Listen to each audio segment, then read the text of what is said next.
O çərşənbə haqqında məlumat verməyə gələn şagirdlərimiz 4-5 sinif şagirdlərini səhnəyə dəvət edirəm. Sağlar, sizə bir tapmazam olacaq. Baxın görün kim biləcək. Yanar ama kül verməz. Işıq saçar amma gözləri görməz. Ne istəyir, nə soyur, əlini vursan pişirər. Bu nədir? Birazdan o Türk'ün ağlında, düşüncəsində müqəddəsliyi rəmzi kimi yaşayır. Bu rəmzi günümüzə kimi gəlib çıxır. O insanı pisliklərdən, şərdən təmizləyir, xeyir şərə qalib gəlir. Bu çərşənbəni qədim insanlar günəşə, oda olan müqəddəs inanlarından irəli gəlir.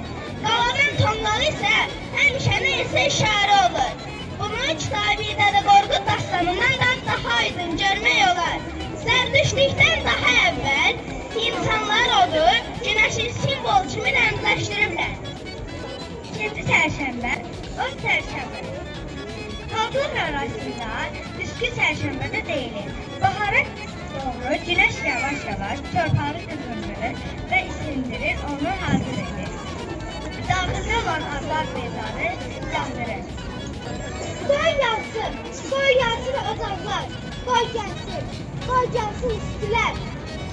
Yaz dediyi yaşıllıqdır, sazdır, sözdür. Torpağın şirincə, şəkərcə nəğməsidir. Əşilçinin, küçülçinin, bağın gümbətidir, ürəyinin təbəridir.